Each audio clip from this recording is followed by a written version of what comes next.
Hi everyone, welcome to TGPSC exams. మనం previous వీడియోలో నిజాం రాజ్య సంస్థానాలలో భాగంగా 50 బిట్ దాకా మనం కవర్ చేసామండి. మనం ఈ వీడియోలో 51 బిట్ నుంచి కవర్ చేస్తాం. సో 51 బిట్ వచ్చేసరికి మనకి అమరచింత సంస్థానం దేనికి ప్రసిద్ధి. సో మనం ప్రీవియస్ వీడియోలో కూడా అమరచింత సంస్థానం గురించి డిస్కస్ చేసామండి. సో ఈ అమరచింత సంస్థానం అనేది దేనికి ప్రసిద్ధి అంటే మస్లిన్ వస్త్రాలకండి. సో ఇది ఇంపార్టెంట్ అండి. మస్లిన్ వస్త్రాలకు ప్రసిద్ధమైనటువంటి అమరచింత సంస్థానం అనేది చాలా ఇంపార్టెంట్ బిట్టు. నెక్స్ట్ సంస్థానం వచ్చేసరికి మనకు జటప్రోలు సంస్థానం అండి. ఈ జటప్రోలు సంస్థానాన్ని మనం కొల్లాపూర్ సంస్థానంగా పిలుస్తాము. ఈ జటప్రోలు సంస్థానం లేదా కొల్లాపూర్ సంస్థానం అనేది మనకు ఏ జిల్లాలో ఉందంటే మహబూబ్ నగర్ జిల్లాలో ఉందండి. సో మనకి ఫస్ట్ బిట్ అదే, జటప్రోలు సంస్థానం ఏ జిల్లాలో ఉంది, మహబూబ్ నగర్ జిల్లాలో ఉంది. సో ఈ జటప్రోలు సంస్థానం యొక్క ఈ సంస్థానం యొక్క సంస్థానాధీశుల వంశం ఏంటి అంటే పద్మనాయకులు అండి. గోత్రం ఏంటి అంటే రేచార్ల గోత్రం అండి. వాళ్ళ ఇంటి పేరు వచ్చేసరికి సురభి అండి. సో మనకి ఈ జటప్రోలు సంస్థానాధీశుల యొక్క వంశము పద్మనాయకులు అండ్ వాళ్ళ గోత్రం వచ్చేసరికి రేచర్ల గోత్రము, ఇంటి పేరు సురభి. మనకి నెక్స్ట్ బిట్ 53 వచ్చేసరికి జటప్రోలు సంస్థానం యొక్క మూల పురుషుడు ఎవరు. సో ఈ మహబూబ్ నగర్లో ఉన్న జటప్రోలు సంస్థానం యొక్క మూల పురుషుడు ఎవరు అంటే చెవ్విరెడ్డి అండి. ఎవరండి? చెవ్విరెడ్డి. ఈ చెవ్విరెడ్డికే ఉన్న ఇంకొక పేరు బేతాళ నాయకుడు అండి. సో ఈయన మూల పురుషుడు. వీరి తొలి రాజధాని అండ్ మలి రాజధాని ఏంటి అంటే, వీళ్ళ ఫస్ట్ రాజధాని వచ్చేసరికి జటప్రోలే అండి. మలి రాజధాని వచ్చేసరికి మనకు కొల్లాపూర్ అండి. సో ఫస్ట్ రాజధాని జటప్రోలు పేరు మీదుగా జటప్రోలు సంస్థానం అని పిలుస్తున్నాం. మలి రాజధాని కొల్లాపూర్ పేరు మీదుగా కొల్లాపూర్ సంస్థానం అని కూడా పిలుస్తున్నామండి. నెక్స్ట్ బిట్ వచ్చేసరికి మనకి జటప్రోలు సంస్థానంలో వెల్లాల సదాశివ శాస్త్రి రచించినవి ఏంటి. సో ఈ జటప్రోలు సంస్థానంలో వెల్లాల సదాశివ శాస్త్రి అనే ఒక కవి ఆయన రచించిన రచనలు ఏంటి ముఖ్యమైనవి అంటే వెలుగోటి వారి వంశ చరిత్ర అండి. ఇది చాలా చాలా ఇంపార్టెంట్. ఈ వెలుగోటి వారి వంశ చరిత్ర రాసింది ఎవరంటే వెల్లాల సదాశివ శాస్త్రి అండి. ఈ వెల్లాల సదాశివ శాస్త్రి ఏ సంస్థానంలోని వాడు అంటే జటప్రోలు సంస్థానంలోని వాడండి. మరి ఈ జటప్రోలు సంస్థానం ఏ జిల్లాలో ఉంది అంటే మహబూబ్ నగర్ జిల్లాలో ఉందండి. నెక్స్ట్ ఇంకా ఈయన రచనలు ఏంటంటే నామిరెడ్డి చరిత్ర అండి. తర్వాత కావ్యాలంకార సంగ్రహ విమర్శనం, ఇంకొకటి వచ్చేసరికి వీరభద్రీయ ఖండనం, మరొకటి వచ్చేసరికి సురభి వంశ చరిత్ర. ఇవన్నీ మనం వెల్లాల సదాశివశాస్త్రి యొక్క రచనలండి. అందులో ముఖ్యమైనది వచ్చేసరికి వెలుగోటి వారి వంశ చరిత్ర. నెక్స్ట్ బిట్ వచ్చేసరికి ఈ సంస్థానంలో సురభి మాధవరాయల యొక్క రచన ఏంటి. ఈ సురభి మాధవరాయలు అనే కవి కూడా ఈ సంస్థానంలోనే వాడండి. ఈయన రచన ఏంటి అంటే చంద్రికా పరిణయం అండి. ఈ చంద్రికా పరిణయాన్నే ప్రబంధం అని కూడా పిలుస్తాము. సో ఈ చంద్రికా పరిణయం ఎవరి యొక్క రచన అంటే సురభి మాధవరాయల యొక్క రచన. నెక్స్ట్ బిట్ వచ్చేసరికి ఈ సంస్థానంలో చింతలపల్లి గోపాల మంత్రి రచన ఏంటి. సో ఈ చింతలపల్లి గోపాల మంత్రి కానీ, సురభి మాధవరాయలు కానీ, వెల్లాల సదాశివ శాస్త్రి కానీ, వీరు ముగ్గురు కూడా మనకు జటప్రోలు సంస్థానంలో ఉన్న ప్రముఖమైన కవులండి. సో వారి యొక్క రచనలు మనం డిస్కస్ చేసాము. ఇప్పుడు చింతలపల్లి గోపాల మంత్రి యొక్క ఇంపార్టెంట్ రచన ఏంటంటే ఆర్య శతకం అండి. ఈయన రాసిన ఇంపార్టెంట్ రచన వచ్చేసరికి మనకు ఆర్య శతకము. సో ఇక్కడికి మనకు జటప్రోలు సంస్థానం అనేది అయిపోయిందండి. జటప్రోలు సంస్థానంలో ఇంపార్టెంట్ బిట్స్ మనం డిస్కస్ చేసుకుందాము. నెక్స్ట్ మనం 57 బిట్ నుంచి పాపన్నపేట సంస్థానం గురించి డిస్కస్ చేస్తామండి. ఈ పాపన్నపేట సంస్థానం వచ్చేసరికి మనకు మెదక్ జిల్లాలో ఉంది. ఎక్కడుంది అంటే మెదక్ జిల్లాలో ఉంది. ఈ పాపన్నపేట సంస్థానం యొక్క మొదటి రాజధాని ఏంటంటే కల్పగురు అండి. మొదటి రాజధాని ఏంటంటే కల్పగురు. ఇక్కడ ఈ పాపన్నపేట సంస్థానం యొక్క ఇంపార్టెన్స్ ఏంటంటే ఇక్కడ రాణి శంకరమ్మ అనే పాలకురాలు, ఈమె ఒక వీరవనిత అండి. ఈ రాణి శంకరమ్మ యొక్క భర్తనే మనకు రాజా వెంకట నరసింహారెడ్డి. ఈ రాజా వెంకట నరసింహారెడ్డి భార్య అయినట్టు రాణి శంకరమ్మ చాలా ఫేమస్ ఈమె. ఈ సంస్థానంలో ఉన్న వ్యవసాయ అభివృద్ధికి ఈమె చాలా కాలువలు, చెరువులు తవ్విచ్చిందండి ఈ రాణి శంకరమ్మ. ఈమె వ్యవసాయ అభివృద్ధికి చాలా పాటుపడ్డదనేది ఈమె యొక్క గొప్పతనం. ఎవరు? రాణి శంకరమ్మది. ఈ రాణి శంకరమ్మ ఏ సంస్థానంలోని పాలకురాలు అంటే పాపన్నపేట సంస్థానం యొక్క పాలకురాలు. ఈవిడ భర్త వచ్చేసరికి మనకి రాజా వెంకట నరసింహారెడ్డి అని గుర్తుంచుకోవాలి. నెక్స్ట్ బిట్ వచ్చేసరికి మనకి నిజాం ప్రభువు రాణి శంకరమ్మకు ఇచ్చిన బిరుదు ఏంటి. సో రాణి శంకరమ్మకి ఇచ్చిన బిరుదు రాయ్ బాగన్ అండి. ఎవరిచ్చారు అని అంటే నిజాం అండి. ఎవరికిచ్చారు అంటే రాణి శంకరమ్మకి.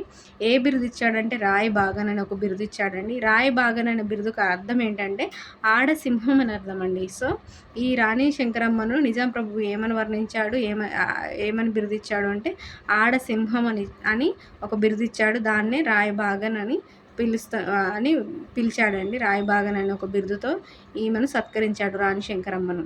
సో, ఈ రాణి శంకరమ్మ ఎవరండి? పాపన్నపేట సంస్థానానికి చెందిన రాజా వెంకట నరసింహారెడ్డి యొక్క భార్య.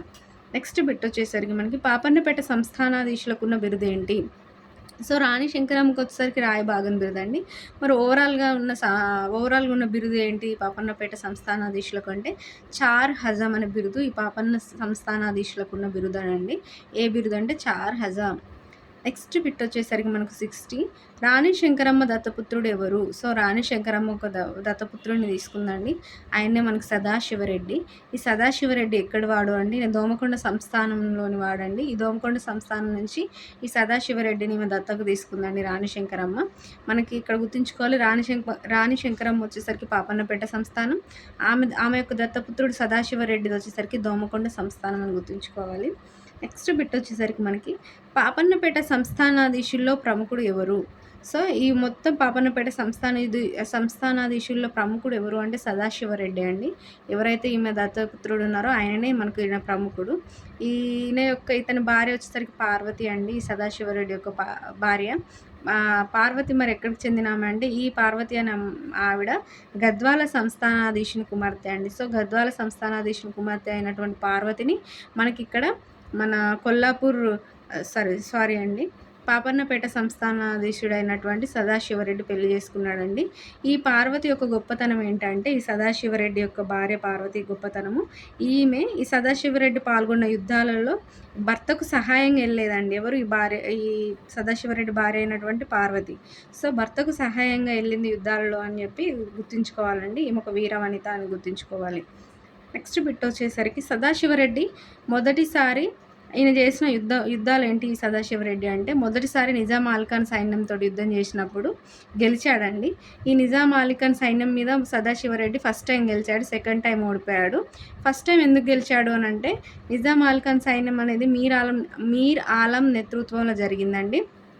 మీర్ ఆలం నేతృత్వంలో జరిగినప్పుడు ఈ నిజాం అలీఖాన్ సైన్యం అనేది మనకు సదాశివరెడ్డి యొక్క సైన్యంతో పోలిస్తే వీక్ ఉండడం వల్ల మనకి సదాశివరెడ్డి మొదటిసారి గెలిచాడండి. మనకి రెండోసారి సేమ్ నిజాం అలీఖాన్ సైన్యంతో యుద్ధం చేసినప్పుడు అప్పుడు నిజాం అలీఖాన్కి సపోర్ట్ చేసింది ఎవరు, సహాయం చేసింది ఎవరంటే ఫ్రెంచ్ పటాలం అండి. ఈ ఫ్రెంచ్ పటాలం వారి సహాయంతో నిజాం అలీఖాన్ సైన్యం బాగా బలంగా ఉండడం వలన మనకి సదాశివరెడ్డి రెండోసారి ఓడిపోయిందండి. సో, ఎవరితో యుద్ధం చేశాడు, ఏ యుద్ధంలో గెలిచాడు, ఏ యుద్ధంలో ఓడిపోయాడంటే 2 సార్లు నిజాం అలీఖాన్ సైన్యంతోనే గెలిచాడు. కానీ ఫస్ట్ సారి ఏమో మీర్ ఆలం నేతృత్వంలో జరగడం వల్ల అప్పుడు ఆయన గెలిచాడు. సెకండ్ సారి ఫ్రెంచ్ పటాలం సహాయం తీసుకున్నాడు నిజాం అలీఖాన్. అందువల్ల సదాశివరెడ్డి ఓడిపోయాడు అనేది గుర్తుంచుకోవాలి. ఈ సదాశివరెడ్డి ఏ సంస్థానానికి చెందినవాడండి? పాపన్నపేట సంస్థానం. అది ఎక్కడుందంటే మెదక్ జిల్లాలో ఉండేది. ఇప్పుడు నెక్స్ట్ బిట్ వచ్చేసరికి మనకి పాపన్నపేట సంస్థానాధీశులు కట్టించిన కోటలు ఏంటి? సో, ఈ పాపన్నపేట సంస్థానాధీశులు ఏ కోటలు కట్టించారనేది కూడా ఇంపార్టెంట్ అండి. ఏ కోటలు అంటే ఒకటి సంగారెడ్డి కోట అండి, 2 వెలమకన్నె కోట, మూడోది వచ్చి రామాయమ్మపేట కోట అండి. సో, ఈ 3 ప్లేసుల్లో వీళ్ళు కోటలు కట్టించారు. ఒకటి సంగారెడ్డిలో ఒక కోట, వెలమకన్నెలో ఒక కోట, రామాయమ్మపేటలో ఒక కోట. ఈ 3 కోటలు కూడా మనకు పాపన్నపేట సంస్థానాధీశులు కట్టించారండి. నెక్స్ట్ బిట్ వచ్చేసరికి మనకి శ్రీ రాణి వెంకటలక్ష్మాయమ్మ సద్దేశాయి రచన ఏంటి? సో, ఈ శ్రీరాణి వెంకటలక్ష్మాయమ్మ సద్దేశాయి ఎవరు అని అంటే మనకి ఈ పాపన్నపేట సంస్థానంలో ప్రముఖమైన కవి అండి. ఈమె రచన ఏంటంటే మానసబోధ అండి. ఎవరు ఏంటి ఈమె రచన అంటే మానసబోధ. ఈమె కవయిత్రి. ఈమె మానసబోధని లలిత పద కవితా శైలిలో రచించిందండి ఈ మానసబోధని.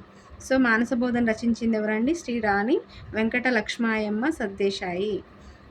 ఏ పద కవిత శైలిలో రచించింది మానసబోధ అని అంటే లలిత పద కవితా శైలిలో. నెక్స్ట్ బిట్ వచ్చేసరికి మనకి పాపన్నపేట ఆస్థాన కవి ఎవరు?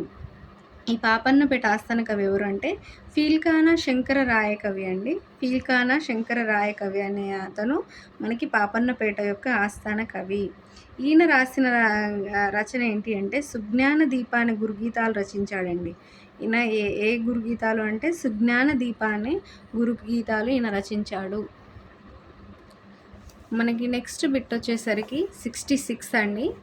చిదిరె లక్ష్మణ శాస్త్రి రచన ఏంటి? ఈ చిదిరె లక్ష్మణ శాస్త్రి కూడా మనకు ఈ పాపన్నపేట సంస్థానంలో ఉన్న ఒక గొప్ప కవి అండి. ఈయన యొక్క ముఖ్యమైన రచన ఏంటంటే ఈయన రచించింది మెదక్ సంస్థానాధీశ్వర చరిత్ర.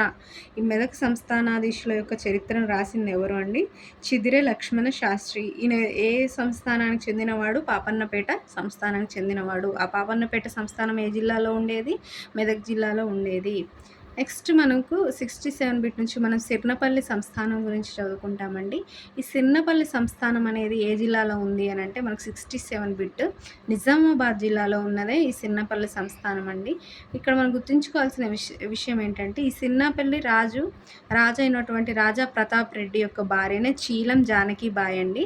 ఈయన రాజా ప్రతాప్ రెడ్డి తర్వాత ఈ అతని యొక్క భార్య అయినటువంటి ఈ చీలం జానకిబాయి మనకి ఈ సంస్థానాన్ని పరిపాలించిందని గుర్తుంచుకోవాలండి. సో సిర్నపల్లి సంస్థానం ఎక్కడుంది? దాన్ని పరిపాలించిన ప్రముఖమైన రాజు ఎవరు అని అంటే సిర్నపల్లి సంస్థానం ఉంది నిజామాబాద్ జిల్లాలో. ప్రముఖమైన సంస్థానాధీశులు ఎవరంటే రాజా ప్రతాప్ రెడ్డి అండ్ చీలం జానకిబాయి, ఆయన భార్య అయినటువంటి చీలం జానకిబాయి. నెక్స్ట్ సంస్థానం వచ్చేసరికి మనకి బోరవెల్లి సంస్థానం అండి. బోరవెల్లి సంస్థానం వచ్చేసరికి మనకి గద్వాల సంస్థానంలో కలిసిపోయిన సంస్థానం ఏది అని అంటే బోరవెల్లి సంస్థానం అండి. అంటే ఇది అంతకుముందు ఫస్ట్ ఇండిపెండెంట్గా ఉండేదండి, తర్వాత గద్వాల సంస్థానంలో కలిసిపోయిందండి. సో ఈ బోరవెల్లి సంస్థానం అనేది ఏ సంస్థానంలో కలిసిపోయింది అనేది ఇంపార్టెంట్. ఏ సంస్థానం అండి? గద్వాల సంస్థానము. మరి ఈ బోరవెల్లి సంస్థానం యొక్క మూల పురుషుడు ఎవరు అని అంటే నాడగౌడు తమ్మారెడ్డి అండి. ఎవరండి? నాడగౌడు తమ్మారెడ్డి. వీరి యొక్క వంశం వచ్చేసరికి మనకి పాకనాటి రెడ్లు అండి. ఈ బోరవెల్లి సంస్థానాధీశుల యొక్క వంశము పాకనాటి రెడ్లు. నెక్స్ట్ బిట్ వచ్చేసరికి మనకు ఈ బోరవెల్లి సంస్థానాధీశుల గోత్రం ఏంటి? మరి గోత్రం ఏంటి అంటే మిడిమిల్ల గోత్రం అండి. గోత్రం వచ్చేసరికి మిడిమిల్ల గోత్రము. మరి వీరి యొక్క గృహనామం ఏంటంటే ముష్టిపల్లి వారండి. వీళ్ళ గృహనామం ఏంటంటే ముష్టిపల్లి. ఈ బోరవెల్లి సంస్థానాధీశుల యొక్క మూల పురుషుడు నాడగౌడు తమ్మారెడ్డి, వంశం పాకనాటి రెడ్లు, గోత్రం మిడిమిల్ల గోత్రము, గృహనామం ముష్టిపల్లి. సో ఇవన్నీ దేనికదే ఇండిపెండెంట్ గుర్తుంచుకోవాలండి. ఇండిపెండెంట్గా అంటే ఒక దాంట్లో ఇంకోటి కన్ఫ్యూజ్ అవ్వకుండా కోడ్ నేమ్స్ పెట్టుకొని గుర్తుంచుకోవాలి. నెక్స్ట్ బిట్ మనకు లాస్ట్ బిట్ వచ్చేసరికి బోరవెల్లి సంస్థానంలో ముఖ్య కవులు ఎవరు? సో ఈ బోరవెల్లి సంస్థానంలో ఉన్న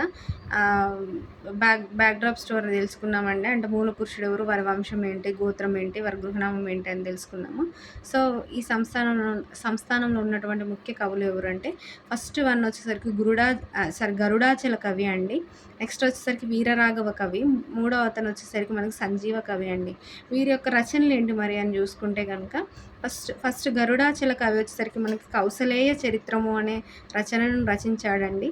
వీరరాఘవ కవి వచ్చేసరికి మధురావాణి అనే ఒక రచనను రచించాడండి.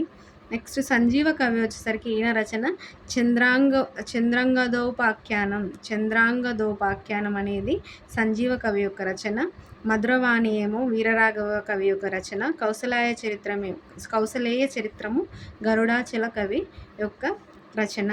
సో ఇక్కడికి మనకి నిజాం రాజు సంస్థానాలు అనేటివి కంప్లీట్ అయినాయండి. నిజాం రాజు సంస్థానాలు మొత్తం 14 అయితే అందులో ఉన్న ఇంపార్టెంట్ సంస్థానాలు అన్నీ మనం కవర్ చేసామండి. సో ఈ వీడియోని నేను ఇక్కడితో ముగిస్తున్నా. మనం నెక్స్ట్ వీడియోలో మనం కొత్త టాపిక్తో మనం స్టార్ట్ చేద్దామండి. Thank you.